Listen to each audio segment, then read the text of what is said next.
Hi, welcome back to my channel. My name is Lexi.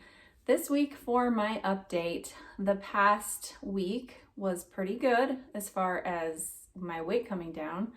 And I'll explain kind of why it came down so much. So October 17th, Saturday, I was at 181.8. And then this past Friday, I had a Friday weigh-in because my last fast of the week was on Thursday.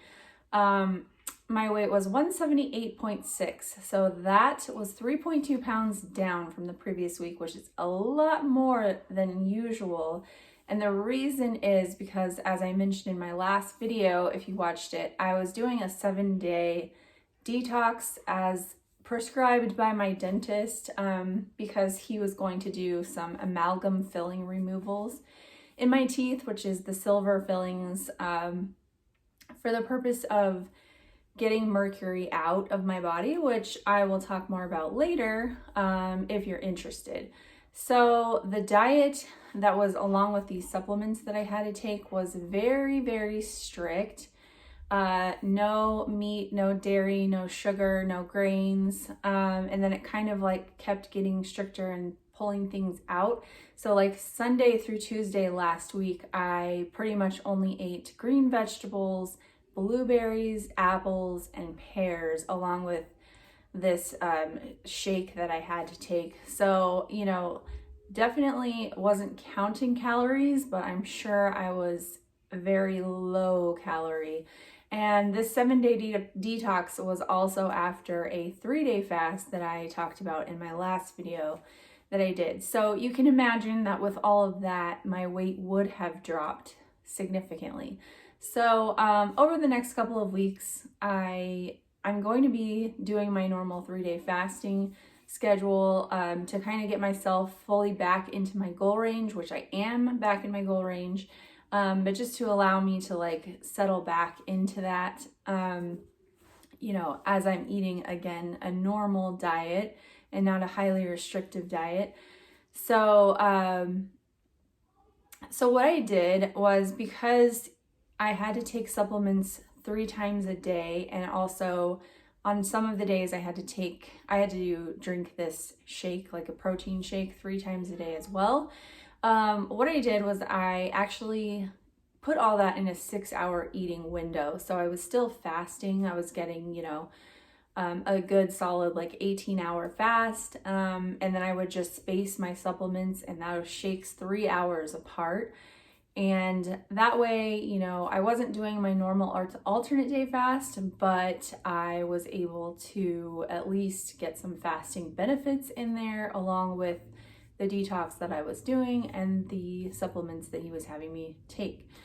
And then Thursday was the day that I had my fillings removed and replaced. And so that day I actually fasted all day because I didn't have to take the shakes anymore, or the supplements. Well, I did have to take some supplements, but only once a day.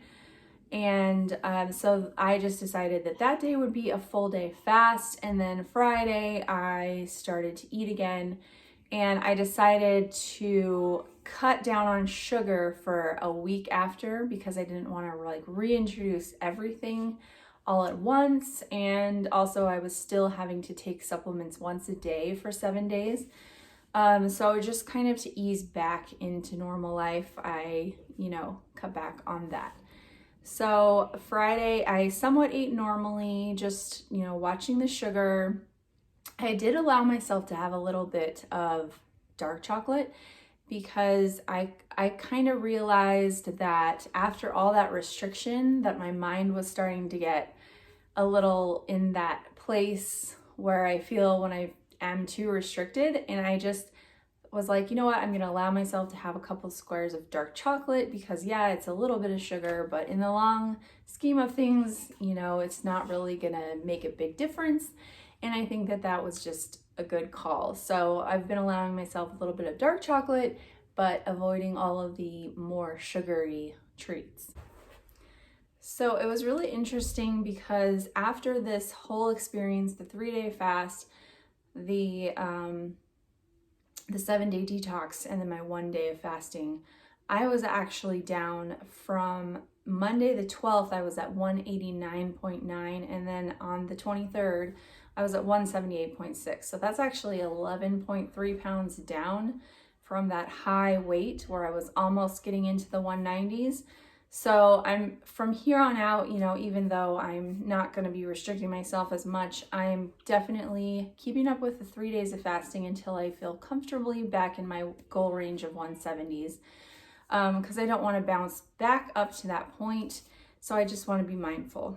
And now I'm going to talk to you about the topic of my video today is about heavy metal detoxing, and particularly getting your amalgams removed, which is what I did.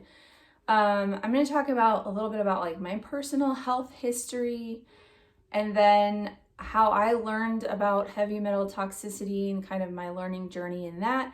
And then lastly, I'll talk about my dental history and kind of tie it all together. Okay, so just a little bit about health and some things that I've dealt with. All my life, I've had ear infections from the time I was very small, like a baby.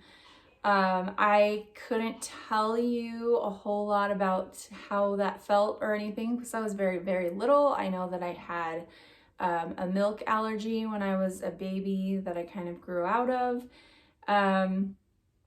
Anyway, it kind of got better.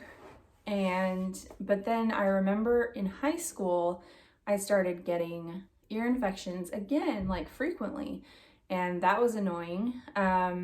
And they lasted all the way through college and my early married years and having kids up until about when I had my third child.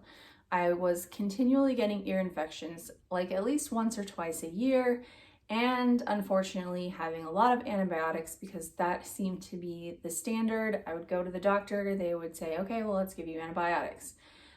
They stopped working after a while, so they had to give me different antibiotics. And if you know anything about ear infections, they're not even bacterial infections a lot of the time. They're viral, which means that antibiotics don't do anything for those. And so you're just taking them unnecessarily just in case.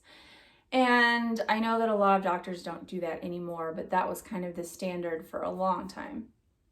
Okay, so then fast forward to college, I think it was about my sophomore year in college, I started having this really strange problem where certain noises were really affecting me, and it's really hard to explain, but it's almost like my ears were popping, and it was like all this pressure in my head. So I would get headaches, and it made it to the point where like I felt like I didn't want to be around people when I was having this, and I just had to lay down and take a nap. And it was really interfering with my life, honestly. And it went on throughout college and again up until about my third child. And in that time, I did go to the doctor. I had tests done. We were worried something was going on in my brain, so we had MRI done to look into my ear and in my brain and make sure that it was okay, and they found nothing. And the ear doctor said, he started asking me basically like how I was doing in my life, implying that maybe I was a little crazy. And after a while, I kind of felt a little crazy, like maybe I was just thinking this all up in my head, right? And eventually, I just gave up and decided I just had to live with it, and hopefully it would eventually go away, and there was just nothing I could do. So that was that. So like I said, that went on and off for about 10 years until I had my third child, and it actually completely went away, but it mostly went away. What I found out when I had my third child, because my third child had a lot of food allergies and I had to cut things out of my diet when I was nursing, I found out that I had these food allergies. And when I cut those things out, and the main things were like cinnamon and oats, when I no longer ate those things, that ear problem cleared up probably like 95%, as well as did my ear infections. So that was major. But the weird thing is that I had never had those allergies before. And so it was still, it was a relief to find an answer, but still confusing. Okay, so then flash forward to when my oldest turned 8, he went to the dentist, and we found out that his back molars had grown in, it's called hypoplastic, where they're basically soft and crumbling just from the get-go. And it happens, unfortunately, while they're forming as a baby. It had nothing to do with his dental hygiene or his diet or anything like that. But most likely it was because I had taken antibiotics when I was pregnant with him. Anyway, that led me to read a book called Cure Tooth Decay. Anyway, it was about like remineralizing teeth and, following a diet to help teeth to remineralize. And in that book, I read for the first time about these amalgam silver fillings, which are 50%, up to 50% mercury.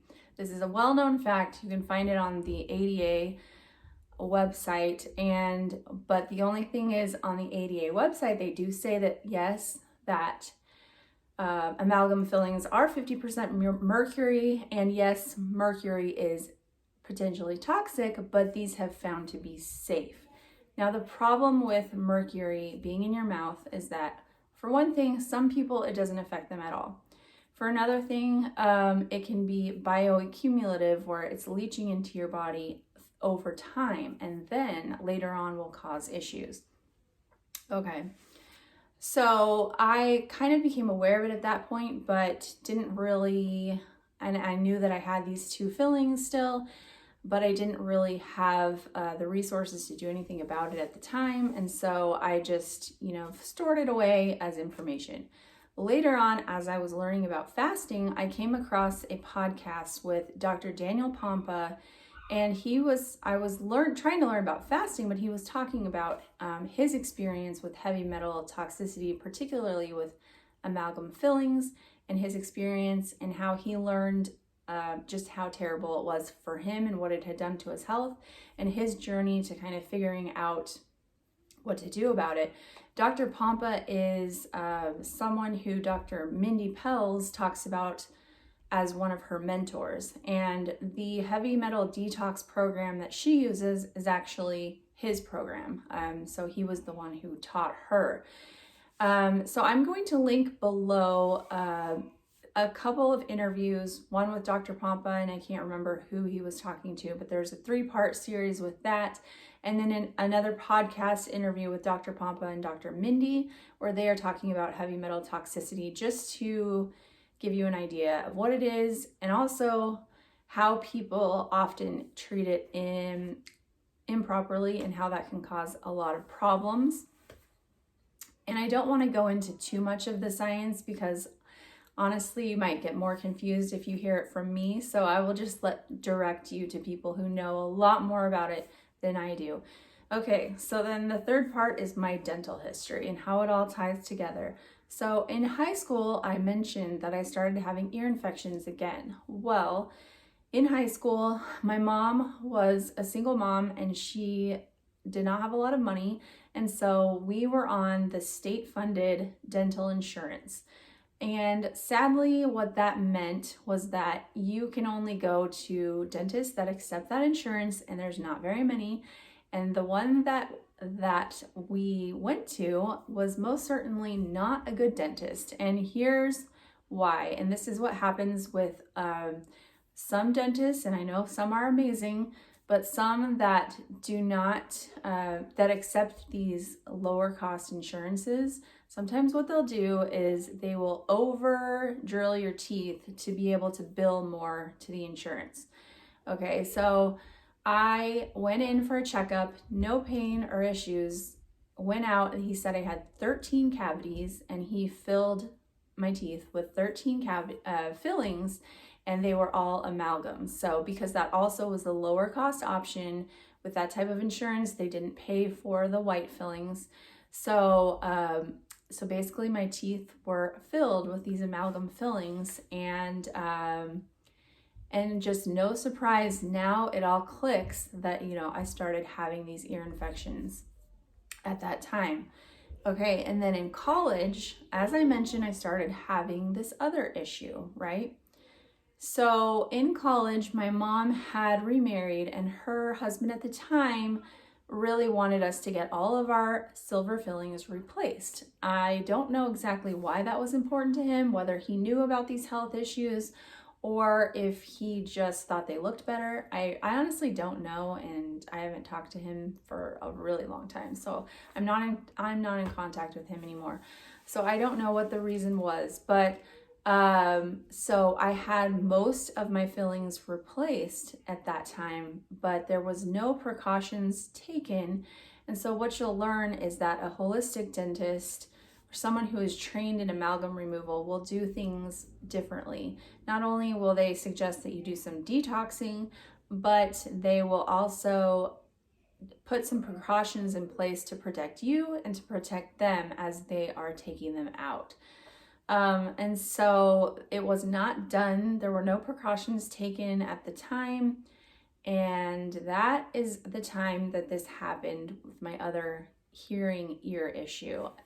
So I just, like, when I listened to Dr. Pompa's story, so I really encourage you to listen to that, that is when it all clicked in my brain. Like, oh, you know, this is when this happened and this is when this happened, and it all makes sense now.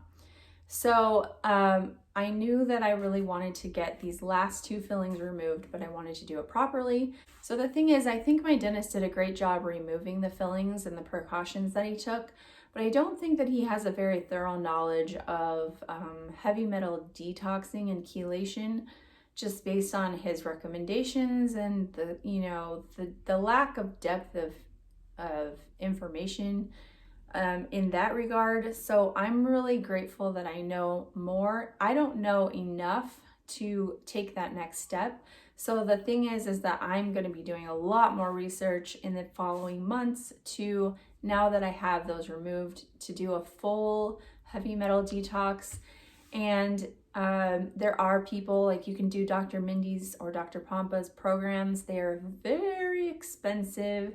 That would be the best option if that's something that you feel like you need to do, but I am not sure that that's going to be an option for me. So I am going to be doing a lot of research on my own and see if I can do it on my own. And if I can't, then I'll just wait until that's something that I can do, to do it with a coach. Because something that I've learned is that it's really important to do it correctly. And if you can't do it correctly, it's honestly better to not do it at all.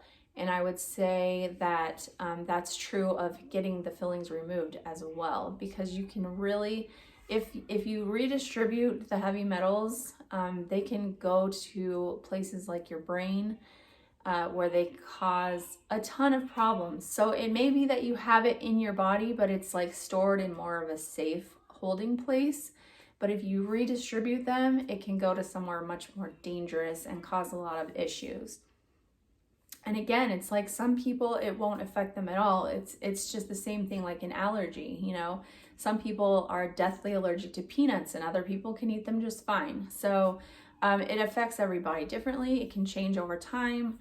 And I really just encourage you to learn more about it. But please, please, like, whatever you do, don't jump into something just because you heard this video. You know, be careful, look at your sources, make sure that they have training and experience and knowledge, and you know, just do it the best way you can. So I hope that helps somebody out there, and I will see you in my next video. Thanks. Bye-bye.